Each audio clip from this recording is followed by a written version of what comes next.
जय हिंद बच्चों।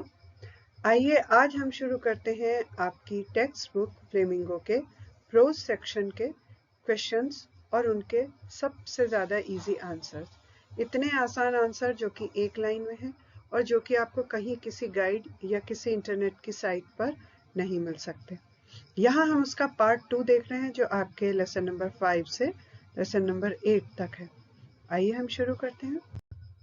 लेकिन इसे शुरू करने से पहले आप इस चैनल को सब्सक्राइब करना ना भूलें, क्योंकि इसी चैनल पर आपको सभी लेसन्स के क्लास 10th, 11th और 12th के सभी चैप्टर्स के explanation, question answer, grammar section पूरा जिसमें article, determiners, finite, non finite verbs हैं, आर्टिकल्स हैं।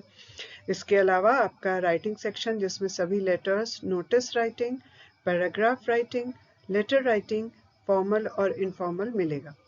तो पहला प्रश्न है जो कि आपके लेसन नंबर 5 से है। Indigo, why is Rajkumar Shukla described as resolute?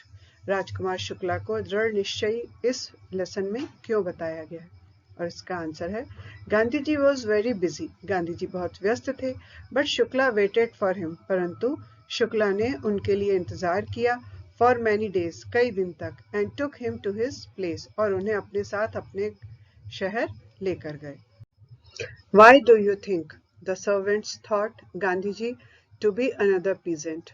आपको क्या लगता है नौकरों ने गांधी जी को दूसरा किसान क्यों समझा? और इसका आंसर है गांधी जी was with शुक्ला। गांधी जी शुक्ला के साथ थे। The servants knew Shukla as a peasant। तो नौकर जो थे वो शुक्ला को एक किसान के रूप में जानते थे। But they didn't know Gandhi ji, परंतु वो गांधी जी को नहीं जानते थे। और क्योंकि गांधी जी शुक्ला के साथ गए थे इसलिए उन्होंने उन्हें भी दूसरा किसान समझा। नेक्स्ट क्वेश्चन है, list the places that Gandhi ji visited between his first meeting with Shukla and his arrival at Champaran.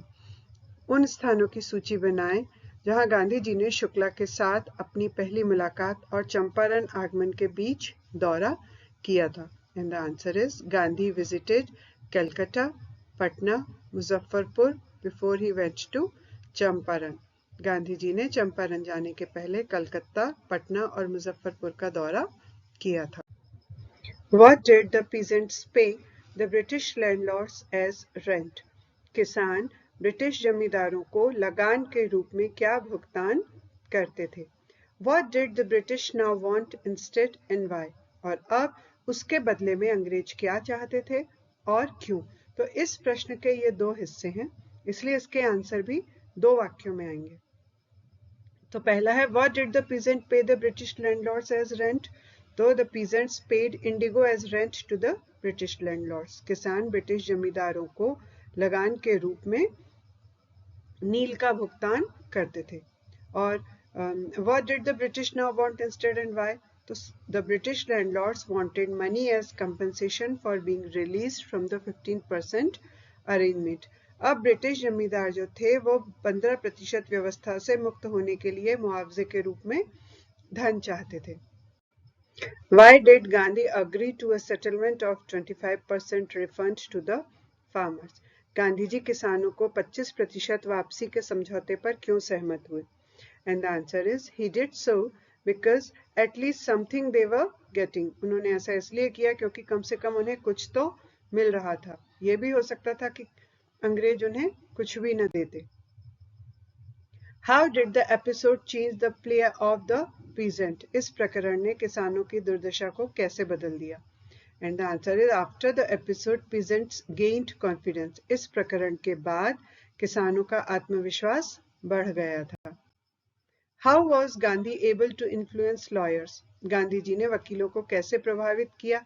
Give instances, इसके उदाहरण दो। Gandhi ji was able to influence the lawyers through his strong will power। Gandhi ji ने अपनी दृढ़ इच्छा शक्ति से वकीलों को प्रभावित किया या प्रभावित करने में सक्षम रहे। Next है, why do you think Gandhi considered the Champaran episode to be a turning point in his life? आपके अनुसार गांधी जी ने चंपारण प्रकरण को अपने जीवन का एक महत्वपूर्ण मोड़ क्यों माना? And the answer is Gandhi considered the Champaran episode to be a turning point in his life। Gandhi ji ने चंपारण प्रकरण को अपने जीवन का एक महत्वपूर्ण मोड़ माना। तो ये जो हिस्सा है गांधी से लेकर लाइफ था, ये हमने यहाँ से लिया है क्वेश्चन से, गांधी से लेकर लाइफ तक। तो हमें याद ये बिकॉज से ही करना है। तो because he understood the importance of civil disobedience in freedom struggle, क्योंकि इसी चंपारण प्रकरण के दौरान गांधी जी को स्वतंत्रता संग्राम में सविनय अवज्ञा के महत्व की समझ आई और उन्हें ये पता चला कि जिस तरह से उन्होंने सविनय अवज्ञा आंदोलन करके यहाँ चंपारण में जीत हासिल की, ऐसे ही भारत की स्वतंत्रता प्राप्त करने के लिए वो इसी सविनय अवज्ञा आंदोलन का उपयोग कर सकते हैं। और ये बात उन्हें कहाँ से समझ में आई? जब उन्हें चंपारण प्रकरण में जीत हासिल हुई। What would be the impact of synthetic indigo on the prices of natural indigo? कृत्रिम नील का प्राकृतिक नील की कीमतों पर क्या प्रभाव पड़ा? And the answer is synthetic indigo was cheaper than the natural indigo. Synthetic नील जो थी, कृत्रिम नील, वो प्राकृतिक नील की तुलना में सस्ती थी। So the price of natural indigo went down और इसीलिए प्राकृतिक नील की कीमत कम हो गई, उसकी बिक्री भी खत्म हो गई। नेक्स्ट क्वेश्चन है आपके लेसन नंबर 6 फ्लेमिंगो का पोएट्स एंड पैनकेक से। What does the poet mean by the fiery misery of those subjected to makeup? श्रृंगार के अधीन लोगों की भीषण पीड़ा से कवि का क्या अभिप्राय है? And the answer is it means that the actors in the makeup room were felt uncomfortable. कि मेकअप रूम में जो एक्टर्स थे वो बहुत ही असहज महसूस करते थे। क्यों करते थे? Because of the heat produced by the lights in the makeup room, क्योंकि मेकअप रूम में रोशनी के कारण इतनी तेज रोशनी होती थी कि वहां पर बहुत ही ज्यादा गर्मी लगती थी, इसलिए इसको कहा फायरी मिजरी। नेक्स्ट प्रश्न है what is the example of national integration that the author refers to? लेखक ने राष्ट्रीय एकता का किस उदाहरण से उल्लेख किया? And the answer is the author describes, author कहते हैं, लेखक कहते हैं, that the people of different religion work together in Gemini Studios, कि अलग अलग धर्मों के लोग Gemini Studios में एक साथ काम करते थे। So it is the example of national integration और इसीलिए ये राष्ट्रीय एकता का उदाहरण है। नेक्स्ट क्वेश्चन है what work did the office boy do in the Gemini Studios? Gemini Studio में ऑफिस बॉय क्या काम करता था? And the answer is he did the job of crowd makeup, पूरी भीड़ का मेकअप करने का काम करता था। At the time of crowd shooting, जब पूरी भीड़ की शूटिंग होती थी तो पूरी की पूरी भीड़ का एक साथ मेकअप करने का काम ऑफिस बॉय करता था। नेक्स्ट है why did the author appear to do nothing at the studios? लेखक स्टूडियो में ऐसा क्यों लगता था जैसे कि वो कुछ भी काम नहीं करता है? तो his job was to cut the newspaper, उसका काम था कि उसको न्यूज़पेपर में से न्यूज़ की कटिंग करनी होती थी and keep in the file, और उसे एक फाइल में लगाते जाना पड़ता था। व्हेन पीपल सॉ हिम, अब क्या होता था जब भी लोग उसे देखते थे, he used to cut the newspaper, तो वो न्यूज़पेपर अखबार की कतरन काटता हुआ दिखता था, तो लोगों को लगता था इसके पास कोई काम नहीं है, बैठा बैठा अखबार ही काटता रहता है। So he appear to do nothing in the studio, और इसलिए ऐसा लगता था जैसे वो स्टूडियो में कोई भी काम नहीं करता, फालतू बैठा रहता, जबकि वास्तव में वो काम करता था। नेक्स्ट है why was the office boy frustrated? Office boy निराश क्यों था? ही गॉट गुड ओपनिंग, हालांकि उसे अच्छी ओपनिंग मिली, उसकी शुरुआत बहुत अच्छी रही। Still he was a office boy, फिर भी वो एक ऑफिस बॉय के रूप में इतने सालों से काम कर रहा था। सो ही वाज फ्रस्ट्रेटेड, और इसीलिए वो निराश था। नेक्स्ट है who was Subbu's principal? Subbu के प्रिंसिपल कौन थे? Mister S Vasan, The founder of the Gemini Studios was Subu's principal. Gemini Studio के संस्थापक यानी फाउंडर श्री एस वासन ही सुबु के प्रिंसिपल थे। अगला प्रश्न है Subbu is described as a many sided genius. Subbu को बहुमुखी प्रतिभा वाला व्यक्ति बताया गया है। List 4 of his special abilities, उसकी 4 विशेष योग्यताओं की सूची बनाई है। And the answer is he was a novelist, वो एक उपन्यासकार था, डायरेक्टर, एक अच्छा निर्देशक था, एक्टर, बहुत अच्छा अभिनेता था, एंड काइंड हार्टेड, और बहुत ही दयालु था। तो ये सब उसकी क्वालिटीज थी। अगला प्रश्न है why was the legal adviser referred to as the opposite by others? जो कानूनी सलाहकार था उसे अन्य लोगों के द्वारा विपरीत क्यों कहा गया?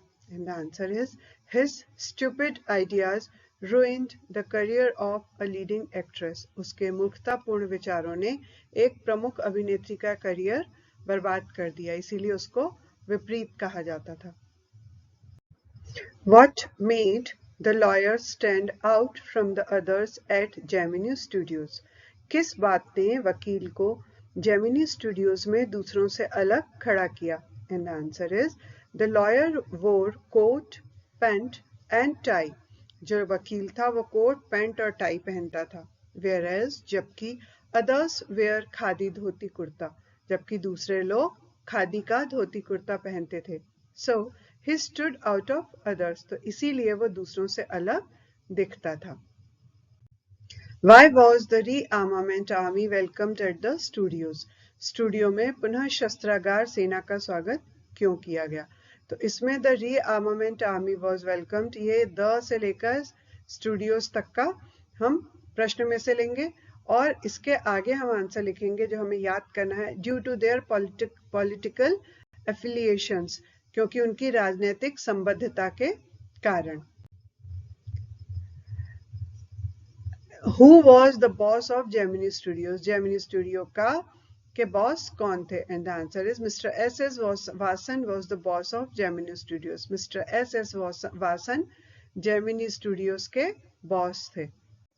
What caused the lack of communication between the Englishman and the people of Gemini Studios? अंग्रेज और Gemini Studio के बीच लोगों की जो संवादहीनता थी या जो बात नहीं हो पा रही थी उसका कारण क्या था? And the answer is the accent of Stephen Spender.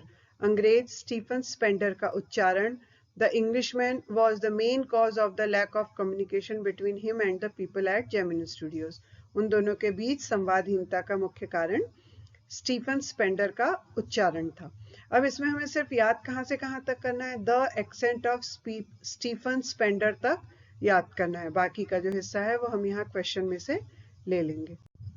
अगला है why is the Englishman visit referred to as unexplained mystery?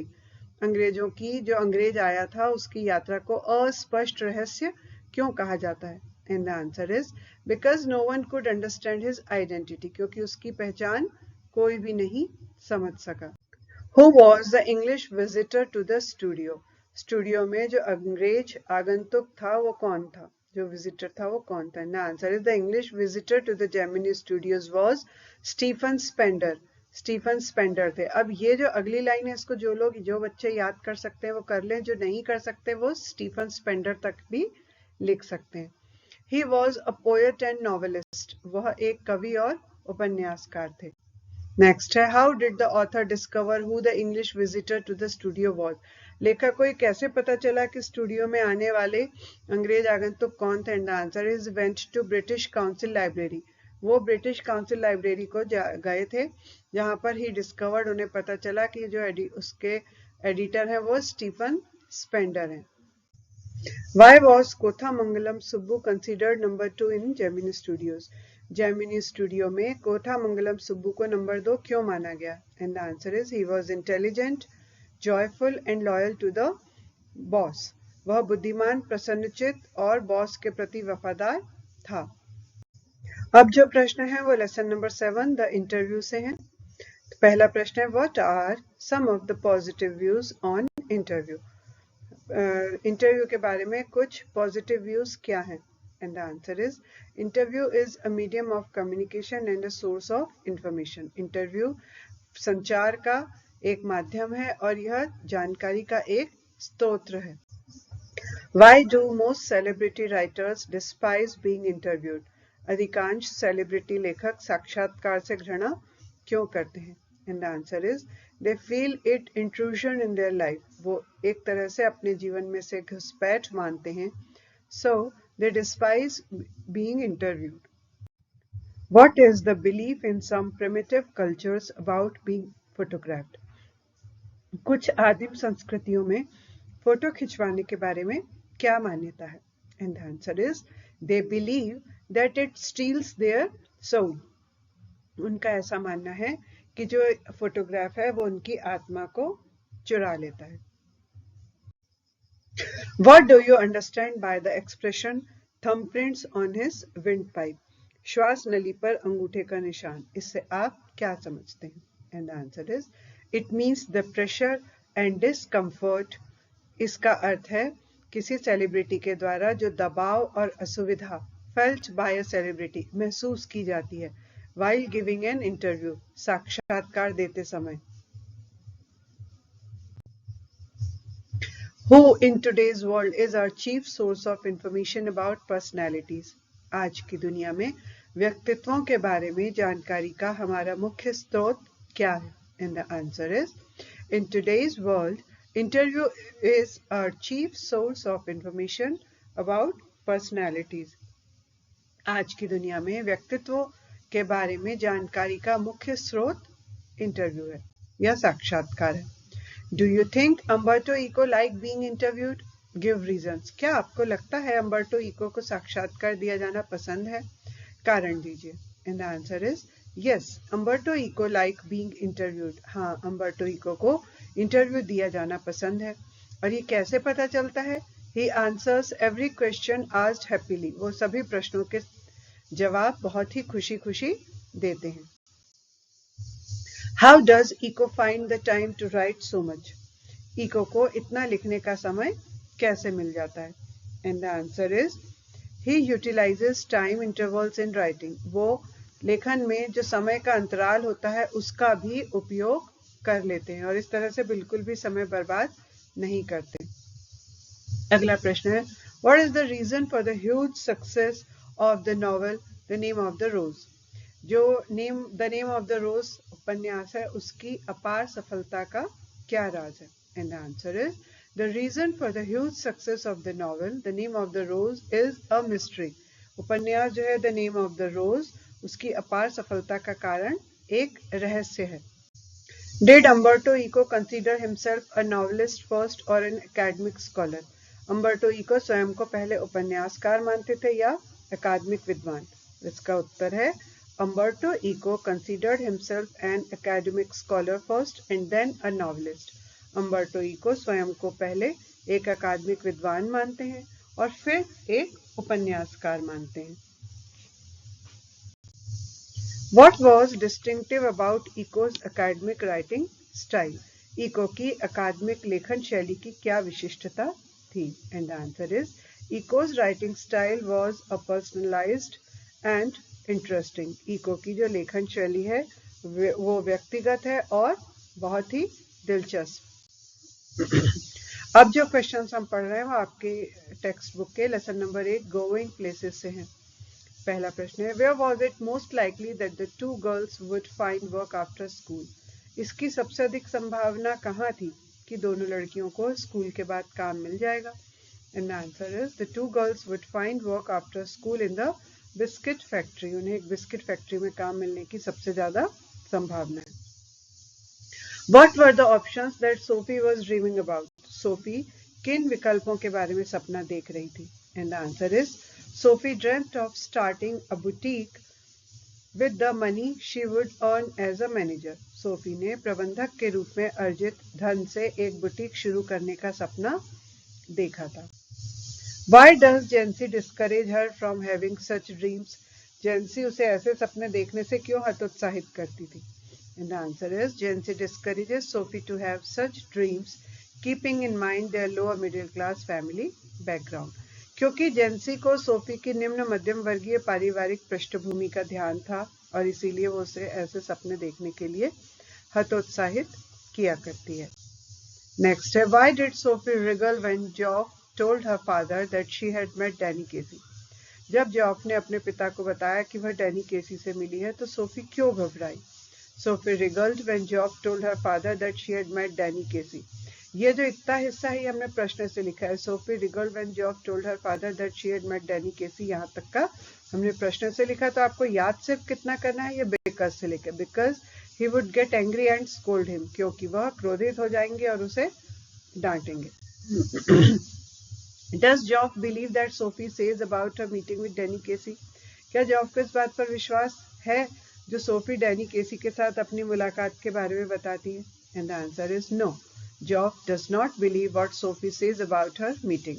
Sophie अपनी मुलाकात के बारे में जो कहती है, जॉफ को उस पर विश्वास नहीं है।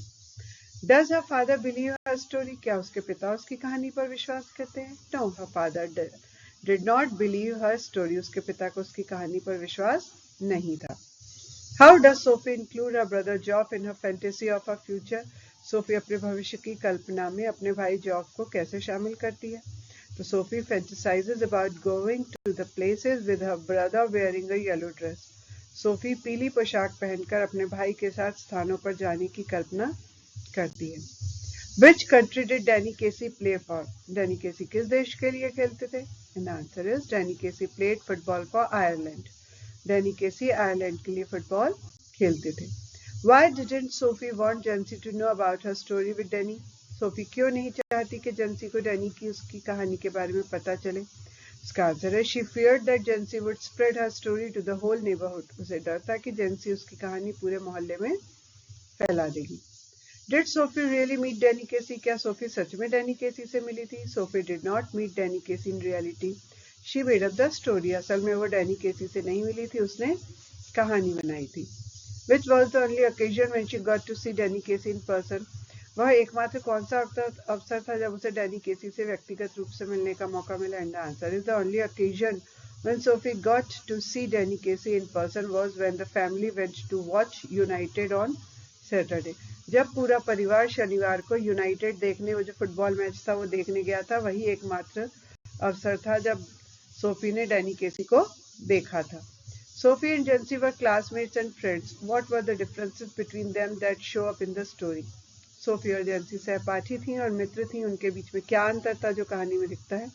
तो Sophie was a dreamer, Sophie एक स्वप्न दृष्टा थी। Jansie was more practical and realistic than Sophie, Sophie की तुलना में जेंसी अधिक व्यवहारिक और यथार्थवादी थी।